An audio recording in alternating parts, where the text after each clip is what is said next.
agree.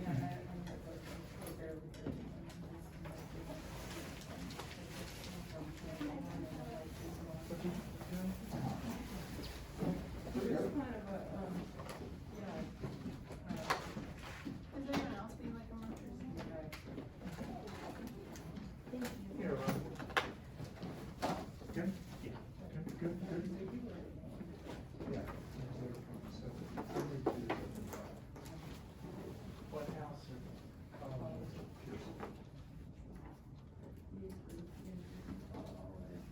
yeah, right, exactly.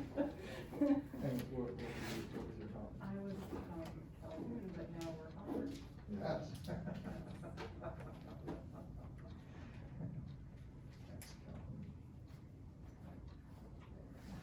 All right, everybody, who wants to go first? Got the maestro in the house. I'll go first. All right, Trinity, what are you gonna do? Drink to me, I'm really It's Valor Day. End of the term, everybody's cool. So use your baton, and we may do with and without. We've been doing cool stuff, yeah. Which one was it? Drink to me, I'm really Page 141.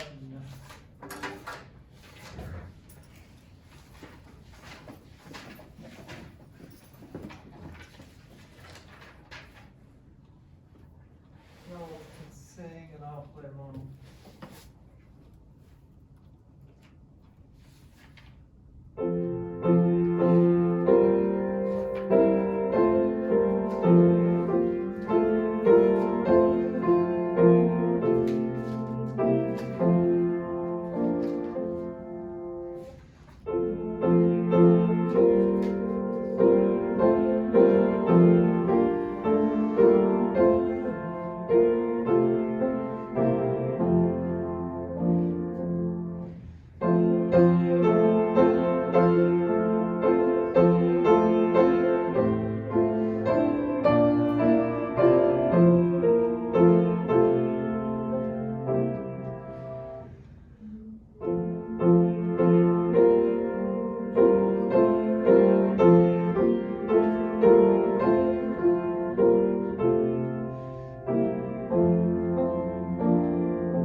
Good, okay, that was quite good. So the first thing I would ask is, I know it's, can you lower your music stand and still see your device?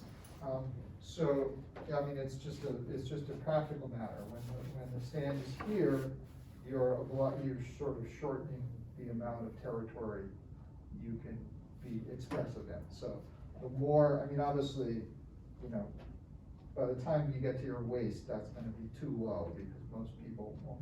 But you have this sort of three-dimensional space to normally work in, and the more room you have, the better. So try it again.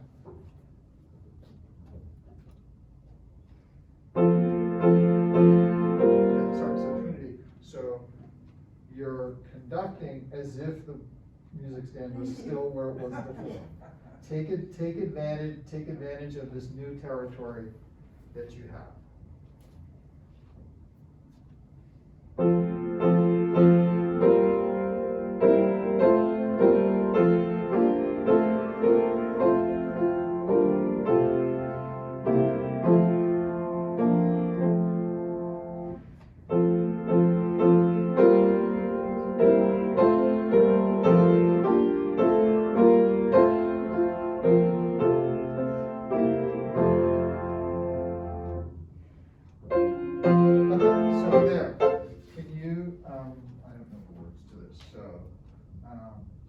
So can you sing for me right there, going into the second ending?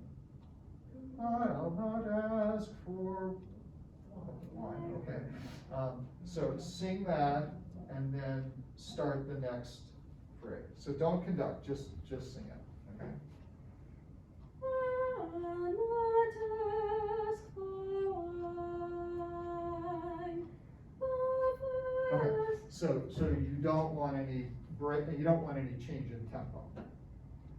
Right, okay, so there was a kind of thing that happened there, like, is there a fermata, is there a cutoff, is there, and it ended up not, it wasn't clear what was happening. So make sure, so now that we know that you want, now that we know what it is you want, do the repeat, so the first measure, but for the second time. Or lead.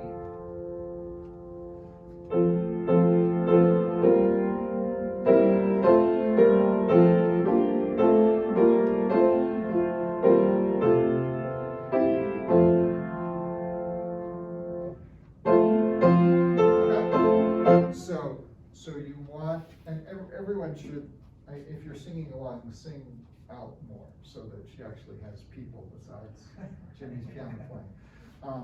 So the point is, so there isn't anything written there, but there has to be a breath. Okay. Line, the third. So you are gonna want to give some sort of cutoff on 5. So, which you did, but it was so small that it wasn't clear that you wanted people to take a breath there. Think line, and then you're preparing the next beat, okay? So just start, start the same place. So the first bar for the second bar.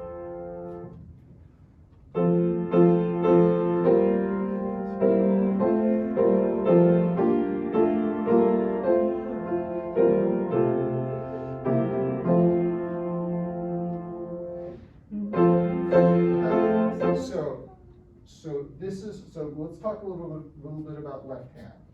So your left hand is, I don't mean to say this to slam the people I saw in the first hour, but your left hand is way more advanced than theirs, okay? It's moving, it looks fine, but you can do more with it. So that's a perfect example. 1, 2, 3, 4, 5. That's it, what you're doing now is you're beating with both hands, essentially, which is fine. But there's an example of a cutoff, and you don't want to do a suddenly big gesture with your baton hand. But what I'm going to suggest is try doing it again, and don't just have your left hand there. If you want to move it, just move it in space. You don't beat time with it. But then when you want to show, is it line? Yeah, line is the word. Line. You want to show, take a breath, and then give a cutoff. Then it's like your left hand is there. Do the cutoff, and then you can actually use it for something useful. Okay? So do the same thing again, starting the repeat.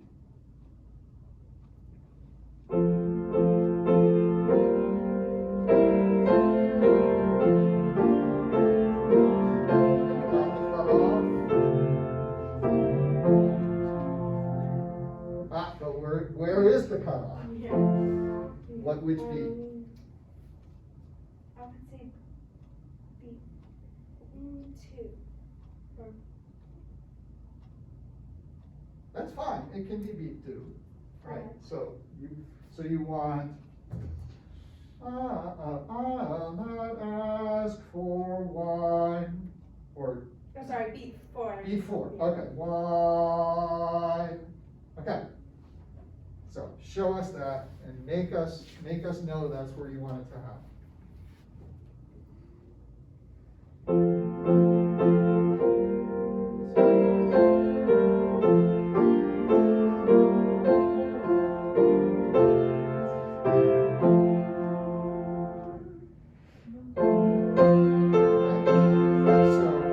Let's think the cutoff was good. It was a little bit sudden. Okay, so you want to be thinking during those first 3 beats. One, because you haven't really been done much with it, and now you're going to say this is where, because normally it's not clear from where the music is written where the breath should come. So it's like, all right, watch me, now's where the cutoff is gonna be. So it has to be a bigger, more intentional gesture. But then the other thing you have to, I mean, it's hard, this becomes sort of the traffic cop, rub your, pat your, whatever. But so there's the cutoff, and there's also the preparation for the upbeat. So one hand is doing one thing and one is doing the other, and it is tricky. So try it one more time. Same place.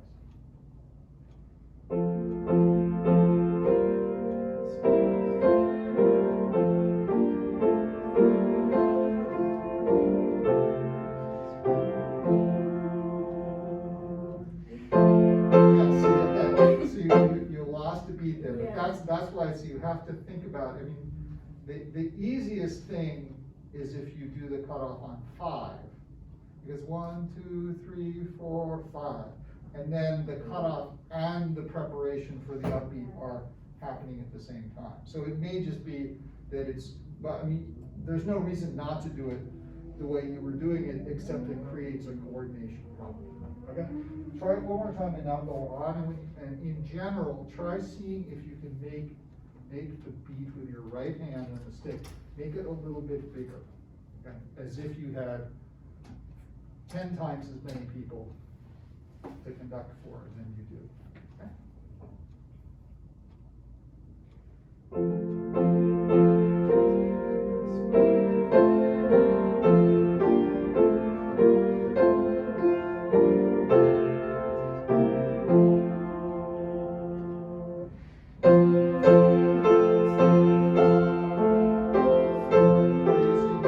More space this way.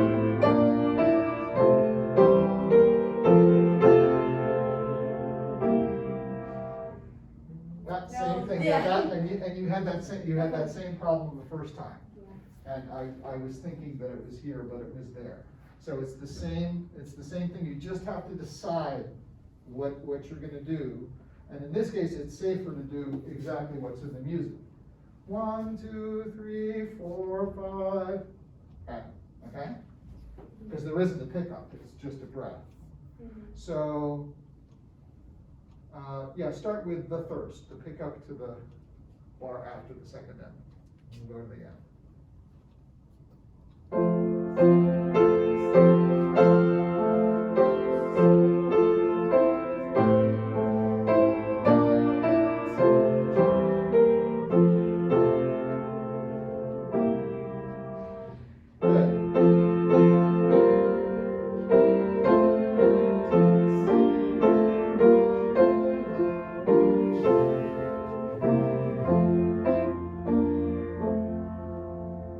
Good, okay. So from a critique standpoint, I would say, it's very good, okay? It really looks like you know what you're doing and people would follow you. B, you should think about being able to make bigger gestures if you want to. So this is nice and clean what you're doing, but it may not be effective with a larger group. You may need to simply do the same thing but travel more distance in order to make that happen. And the other thing to be careful about, you do it less than some people do, is you do move around a little bit. Now there's nothing wrong with moving around in the spirit of the music, but some of your body and head motions I think are unconscious. So you should all sort of think, we'll switch to the next person, but think in general of trying to be still. And then the parts of you that move, people will actually focus on. There was someone in the previous hour who just moved around a lot like this, and after a certain point you weren't sure whether to look at the baton, or his shoulders moving back and forth, or his hips, or his eyebrows. And so you want to only move consciously where you want people to look. Okay, good. Thank you, Tracy. Who's next?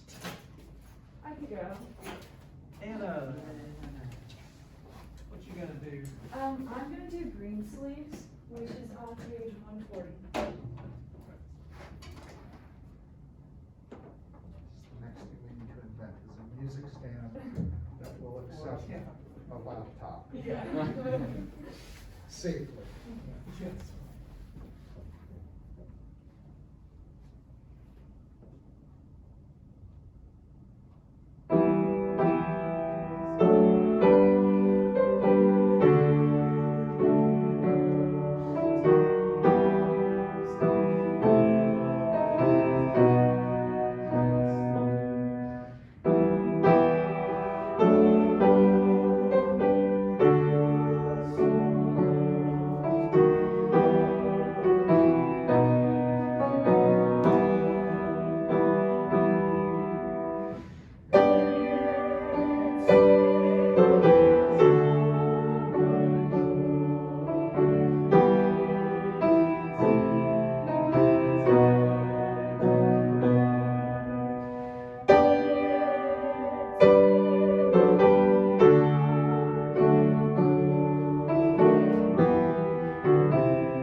Good.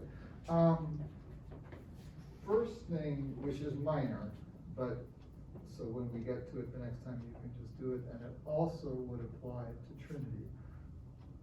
The way you did your cutoff Mhm.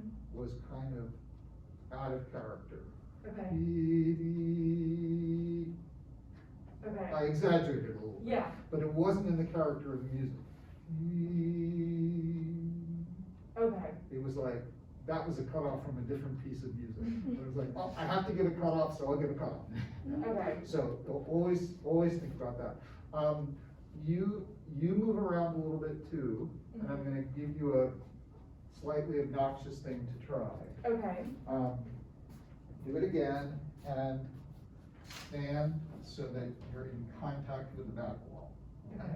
The whole time. So I'm not gonna say hit your head against the wall because it's gonna be hard to see the music, but have at least your shoulder blades and your butt, heels, maybe be a little stiff, but try and always feel the wall Okay. on your back and use that as an anchor so that you're not wiggling around and moving in various ways. So Okay. I'll make this closer. It'll feel really awkward. Oh, and the mirror does funny things when you, we'll ignore that.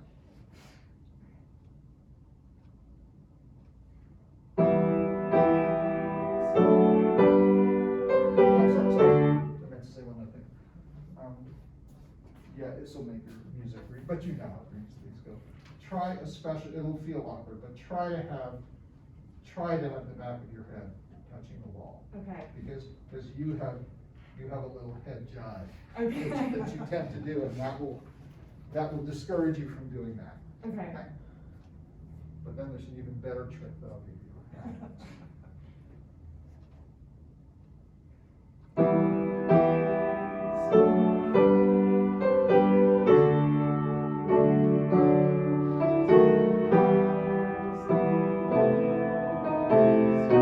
Okay, good. That's much better. Now step away from the wall and see if you can do exactly the same thing Okay. without the wall touching you. Okay.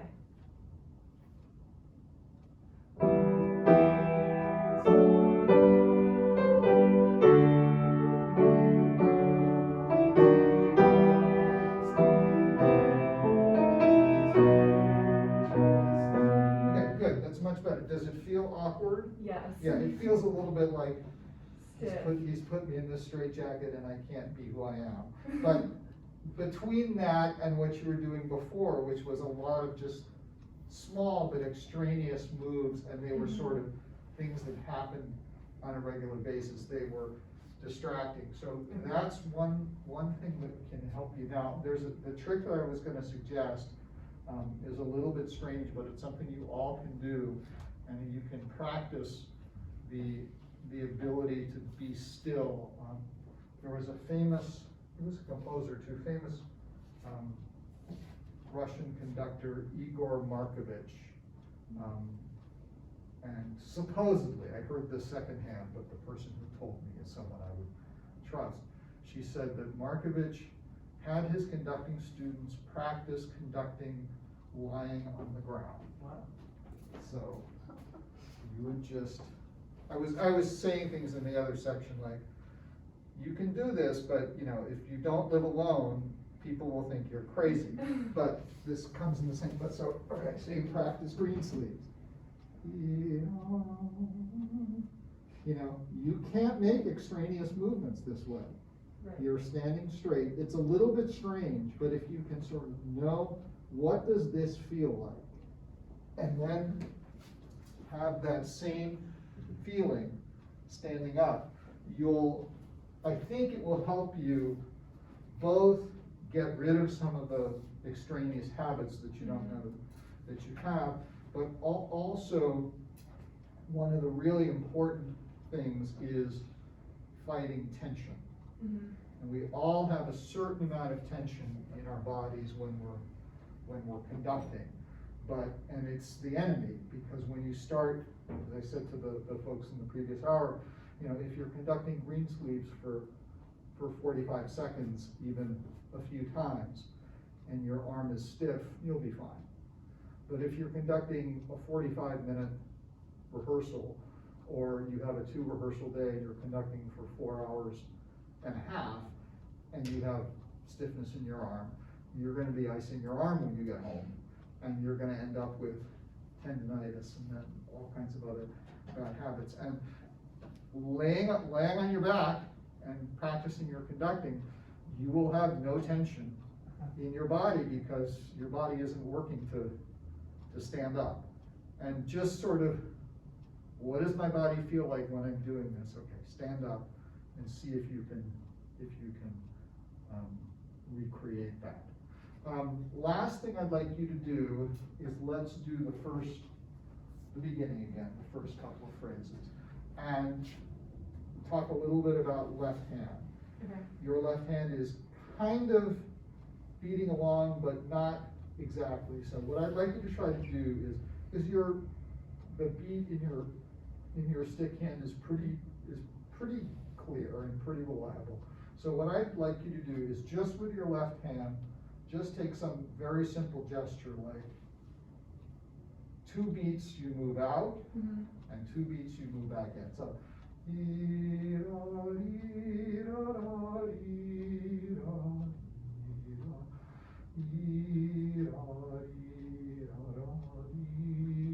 I mean, it's not a musical gesture, it's not anything, but just pick something like that that's in the spirit of the music, that Mhm. moves slowly, and just get the feeling of what is it like to move this thing, and to keep this going, and move this thing in and out. So it'll feel incredibly awkward, but just try.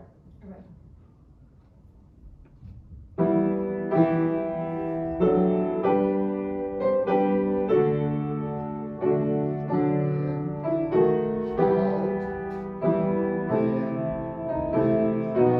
Okay, now next phrase, half as fast. So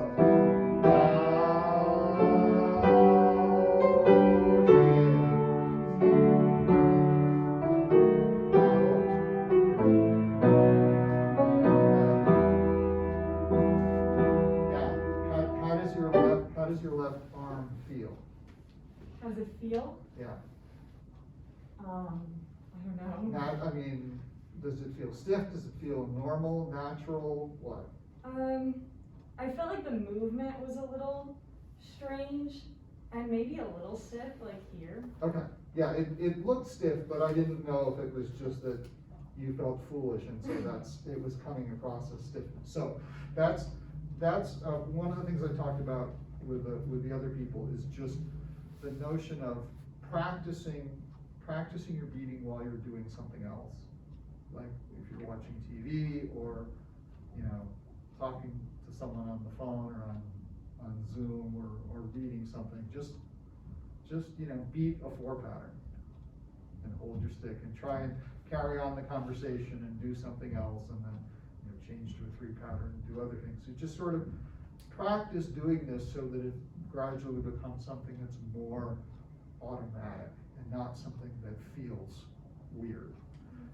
Because that's the first step in the technical mastery of it, is just to sort of be able to turn this thing on and have it do its thing, and you can do other stuff at the same time, like move your left hand in an expressive way with the music and not feel like you have to be doing something rhythmic with both hands. And so you can practice your beat patterns that way. You can also do a beat pattern and, you know, do something else, scratch your head, or, you know, dial the phone to call your friend, or, you know, practice. If you're a two-thumb texter, you'll learn a new skill.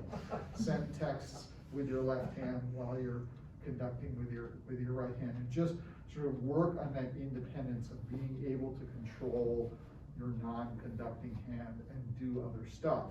Because once you can sort of separate the halves of your brain that way, then it'll be easier to say, okay, to do a natural gesture that fits with the music. Because when we all start, it's either we don't know what to do with it and it just kind of sits there and looks like you wish you could just cut it off and not need it again. Or it's just kind of slavishly doing what the other is doing, which is fine. There's nothing really wrong with that. But ideally, you want to just be able to do whatever you have to do with your left hand.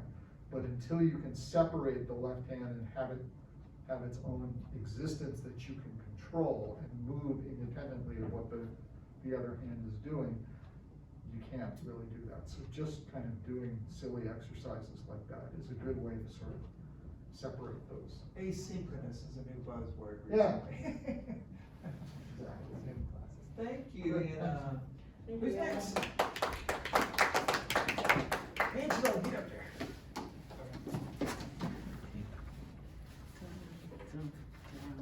Angelo's a former marching band cadet.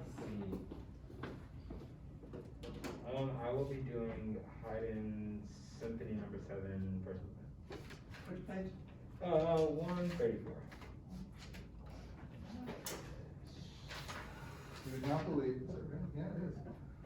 This morning at the piano, as part of my daily score reading routine, I was doing Haydn Symphony No. Oh, 7, good. last movement. Ooh. Much more complicated. Good.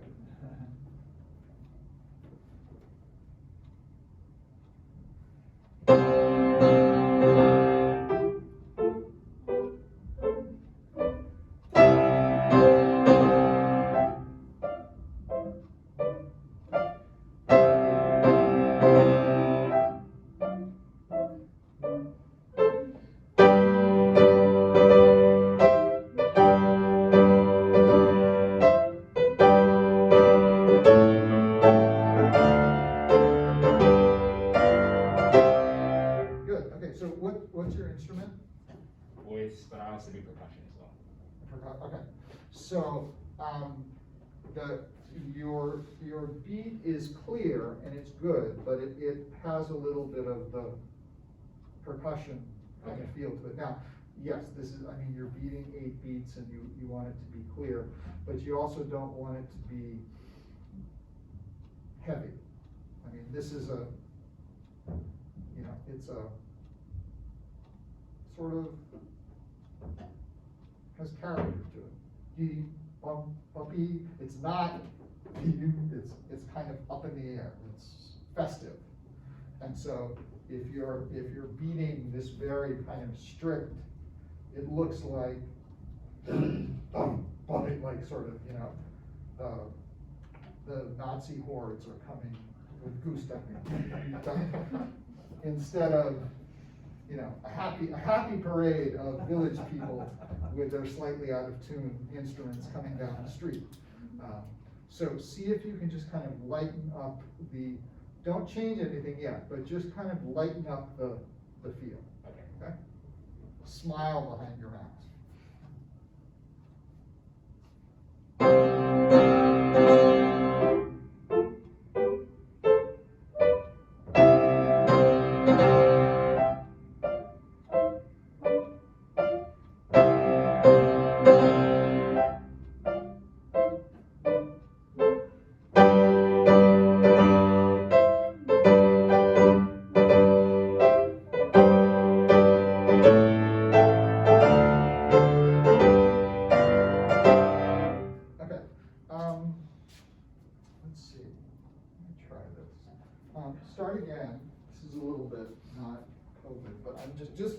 me. Okay. I'm gonna come in close into your space, and if it's okay, every once in a while, I will just sort of poke at your arm a little bit, from an exploratory standpoint. Okay.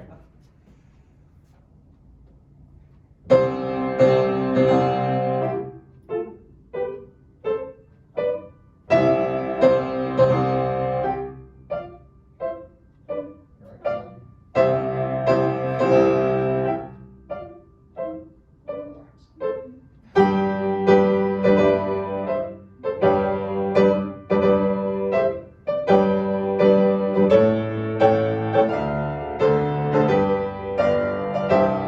Okay, so you were actually, I was pleasantly surprised. Your arm was not as stiff as it looked. Okay. Okay.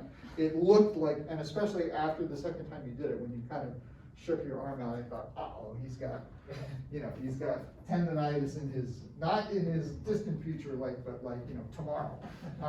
So there are a couple of things that we can do to work on that, and that's something which all of us face. I mean, tension is the biggest thing, the biggest danger that we face to our profession, both in terms of what we project to the musicians, because you probably know from the performing that you've done, most of the time the group will make music the way the conductor conducts, and if the conductor is tense, then the performers are going to be tense. They may not know it, but they're not going to be comfortable if the person in front of them is like, especially if the music is not that way. It's going to be like, why are they like that? But just from a practical standpoint, when you're doing this professionally, wherever you're doing it, and you're doing it for stretches of time, if you're not completely relaxed while you're doing it, you're going to pay for that.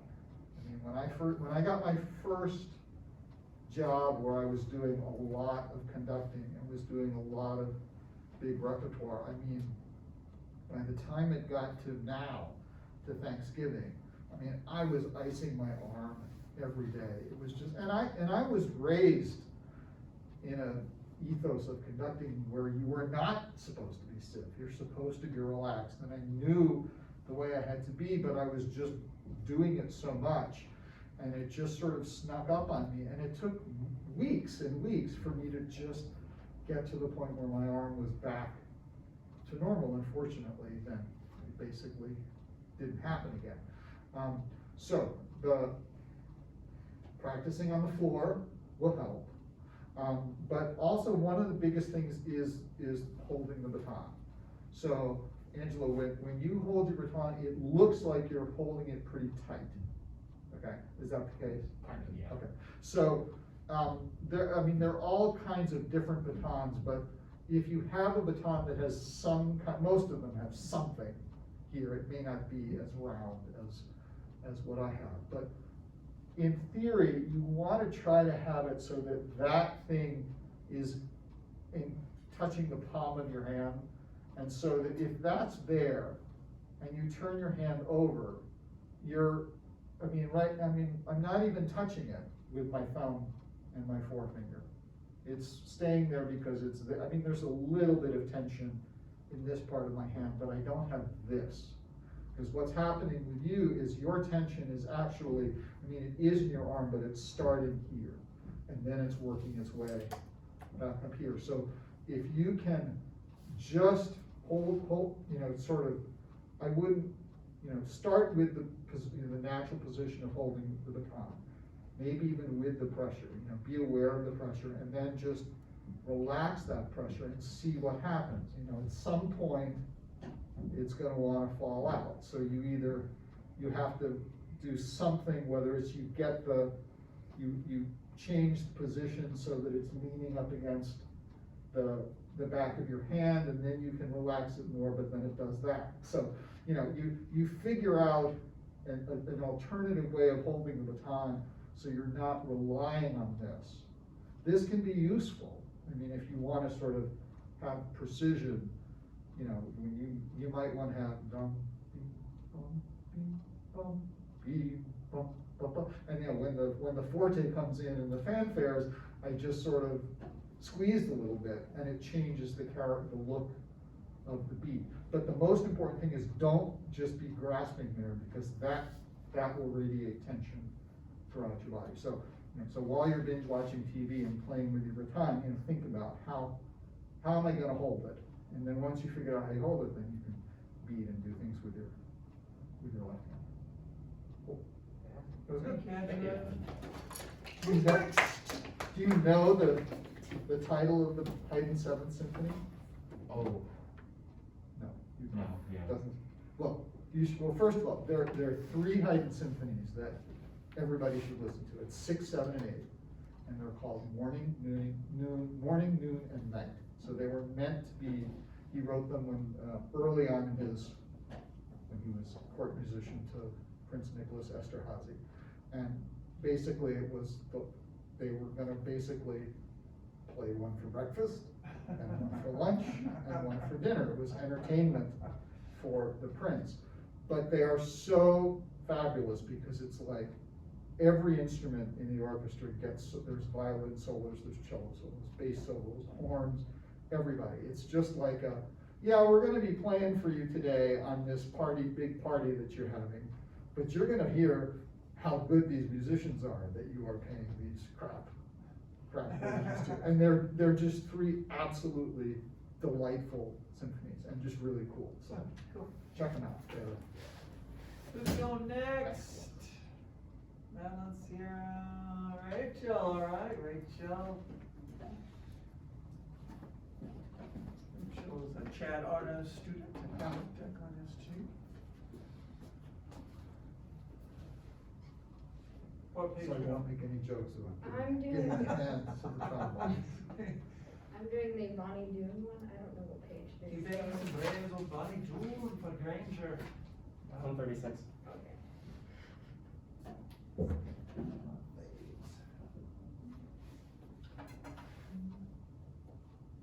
Everybody singing?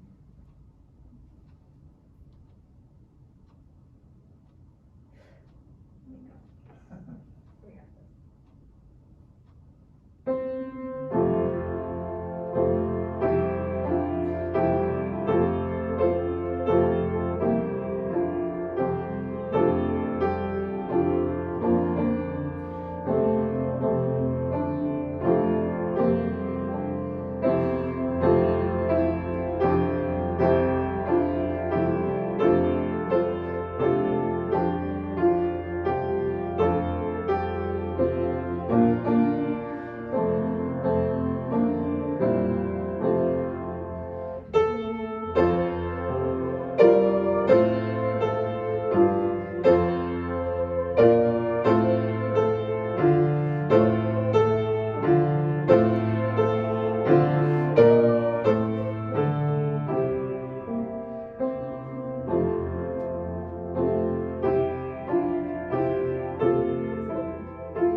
Good.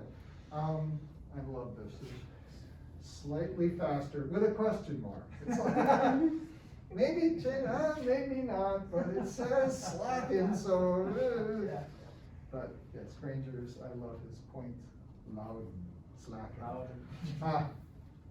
Okay, so, let's do a little bit of work with your left hand, because your left hand looked like it was Yeah. very unhappy with what it was doing. So, what we're gonna do.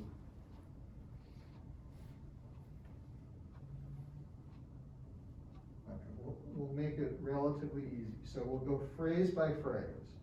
So for the first phrase, I want to have your left hand at your side, touching your pant leg the whole time. Okay. So no left hand at all for the first phrase. Okay. And the second phrase, all you're gonna do is you're gonna lift up your left hand and hold it there. It could be you could hold it like this, so you're ready to tell the trombones that they're too loud. But just, so it's one phrase like this, one phrase like this, one phrase going from here back to the pant leg, and then one phrase going from the pant leg back up to here, and then you go, are there 4 phrases? Well, we got 4-bar phrase, 4-bar. Yeah, 4-bar, yeah. Okay.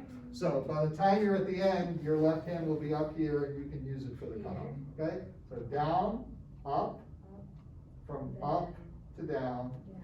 and then 4 bars from down to up, okay? Okay.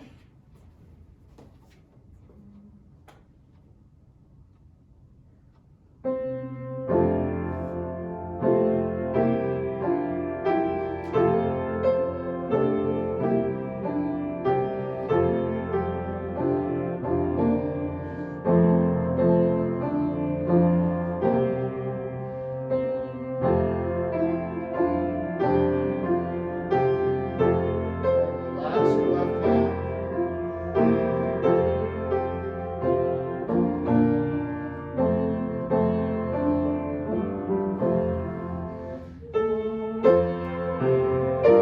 Gradually going down. 3/4 of the way down. Now you're touching your pant leg. Now touching your pants, and now you're gonna gradually come up.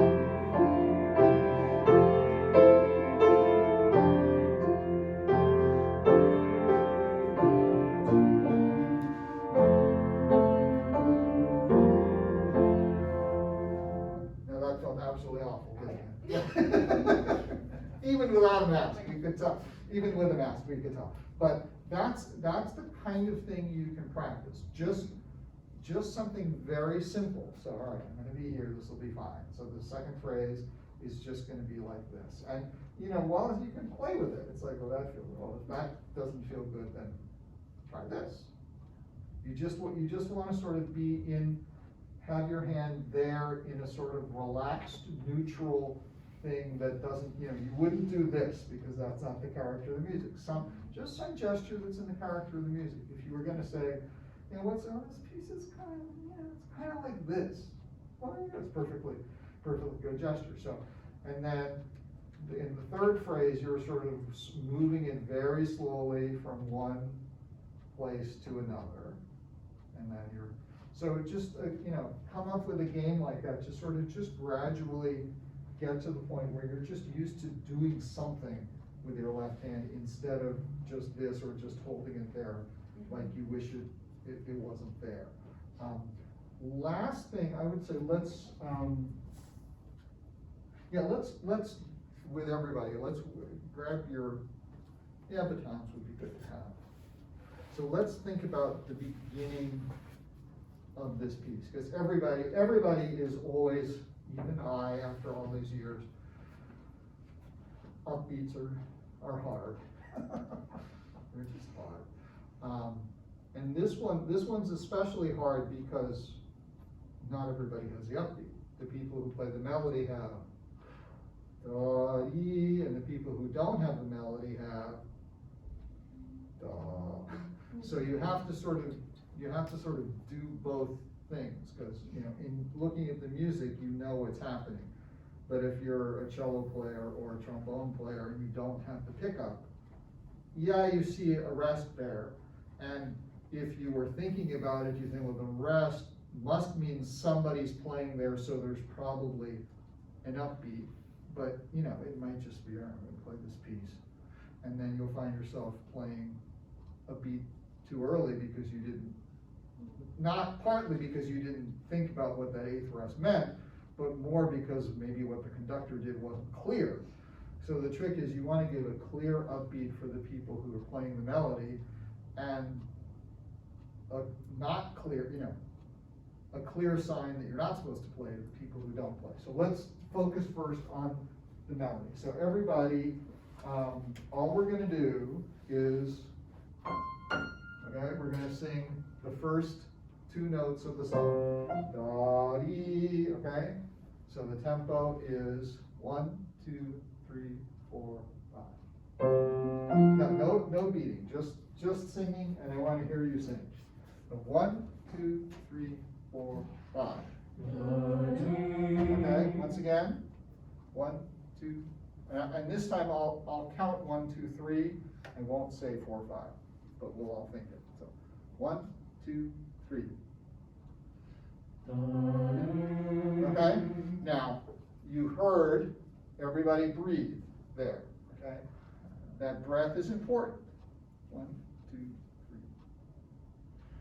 3. It's the character of the breath that starts it. So and you have to breathe as a conductor. It's not enough to go beat. All right, starts on 6, so I have to give beat 5, so I have to be at beat 4. Okay, so I'm here. It's not going to work. If you do that, it's da-dee, and the fact that you breathe, I mean, you should be able to start this piece with your hands in your pockets and go. Let's try it. Let's see what I can do.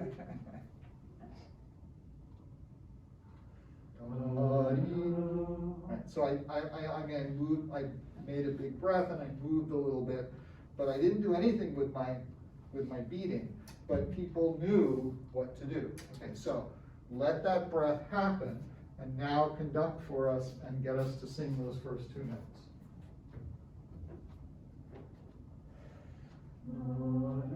Good, okay? Now, here's a good example of where your left hand could come in handy for your cellos or trombones who are playing the downbeat. Where you give, like, as the singing begins, you give the upbeat for the downbeat to sort of clearly show. I mean, that's a perfect, and then if all you do in the piece is that, and then your left hand just kind of sits there until it's time for the cutoffs, that's absolutely perfect and useful and efficient and elegant, and it does what it's supposed to do. You don't have to do that, but it's an example of how left hand doesn't have to do much, but it can do something that's actually useful. Or you can be like this. Da-dee. That's how if there's someone who is always coming in early when there's an upbeat that they don't play, then it's like, Chad. Not that he would ever do that. He's like the smartest musician on stage. Okay, so try the beginning again.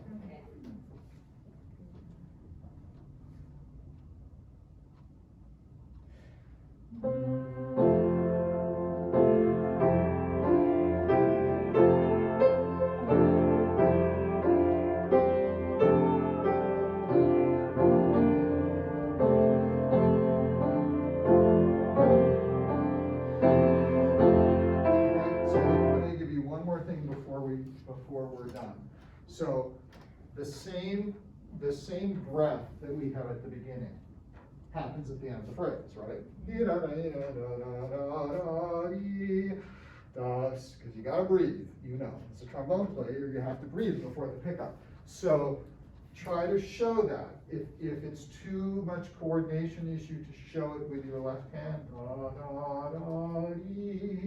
to give a cutoff and bring them in, then at least do enough with your body and with your own breath, do a breath there to show people that this, you should in fact breathe there, okay? So first 2 phrases.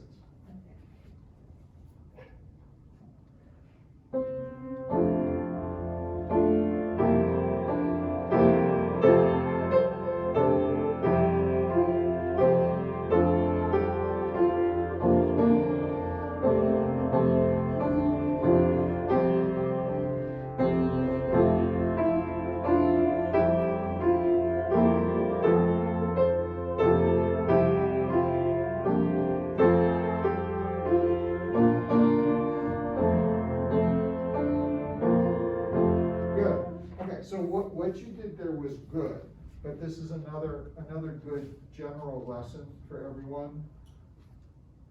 Almost everything that you do, not necessarily the beat, but everything else, just needs to be bigger. I mean, the gesture that you did at that breath was fine,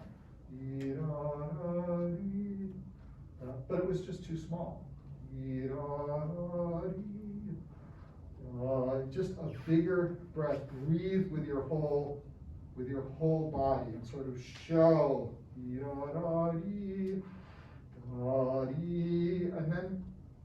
and And then, you know, once you do that, then the upbeat and the downbeat almost, you almost don't have to do anything. Dee da da dee, da dee da, and they'll just play, and it'll, you know, it'll be wonderful. So think about, I mean, it's very awkward what we do. And when you're first starting to do it, it's natural to feel a little self-conscious about it. But you just have to let go of that if you're gonna, you know, and it doesn't matter whether you're conducting professional musicians or, God forbid, even harder, you know, 4th or 5th graders and something. You just have to let go of whatever insecurities you have and just be what you need to be, but you need to be sort of bigger, in most cases. You know, every once in a while, there's a conductor who you just chill, calm down. But most people feel sufficiently awkward that they kind of shrink into their shell, and you just need to be open and, you know, think of the person at the back of the room who doesn't see you quite as well. Good. Well, sorry we didn't get to everyone. But Thank you, Rachel. Thank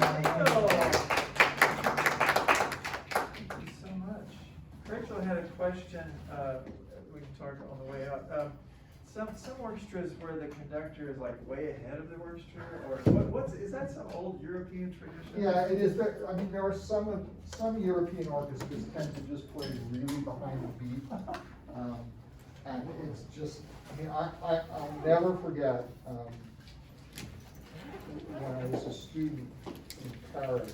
There was a concert by the Berlin. So one time I ever saw the Berlin Philharmonic, and they did this absolutely insane program of Beethoven's Fifth Symphony on the first half of the